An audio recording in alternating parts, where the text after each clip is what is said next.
ഹാസിബു ഖബ്ല അൻ തുഹാസബു. അമീറുൽ മുഅ്മിനീൻ ഉമർ ഇബ്നുൽ ഖത്താബ് റളിയല്ലാഹു അൻഹുവിന്റെ വാക്കാണിത്. നിങ്ങളെ അള്ളാഹു വിചാരണ ചെയ്യുന്നതിന് മുമ്പ് നിങ്ങൾ സ്വയം വിചാരണ നടത്തുക. നമ്മളൊക്കെ മരിക്കാനുള്ളവരാണ്. മരണപ്പെട്ട് ഖബർ ജീവിതം കഴിഞ്ഞ് മഹ്ശറയിൽ അള്ളാഹു നമ്മളെ ഒരുമിച്ച് കൂട്ടുന്ന സന്ദർഭം, അവിടെ നമ്മുടെ നന്മയും തിന്മയും ഒക്കെ അള്ളാഹു പരിശോധിക്കും.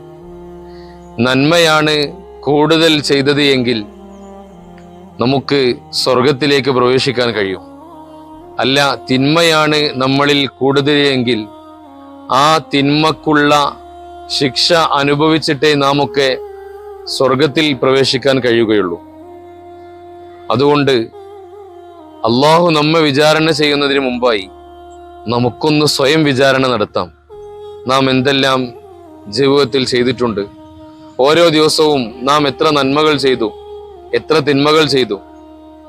തിന്മയാണ് ഒരു ദിവസം നമ്മളിൽ കൂടുതലെങ്കിൽ കിടന്നുറങ്ങുന്നതിന് മുമ്പ് ധാരാളം അസ്തഗ്ഫിറുല്ലാഹൽ അദീം ചൊല്ലിക്കൊണ്ട് അള്ളാഹുവിനോട് പൊറുക്കലിനെ തേടുകയും സ്വലാത്ത് വർദ്ധിപ്പിച്ചുകൊണ്ട് നമ്മുടെ നന്മ വർദ്ധിപ്പിക്കുകയും ചെയ്യുക. ഇനി അതല്ല, നന്മയാണ് നമ്മളിൽ ഒരു ദിവസം വർധനവ് എങ്കിൽ അൽഹംദുലില്ലാ, സന്തോഷത്തോടെ ശുക്രോടെ അള്ളാഹുവിനോട് ഹംദ് ചൊല്ലി ഇതോടെ നമുക്ക് കിടന്നുറങ്ങുകയും ചെയ്യാം. അള്ളാഹു തൗഫീഖ് നൽകട്ടെ.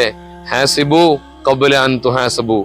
അള്ളാഹു നാളെ നിങ്ങളെ വിചാരണ ചെയ്യുന്നതിന് മുമ്പ് സ്വയം വിചാരണ നടത്തണേ. അസ്സലാമു അലൈക്കും.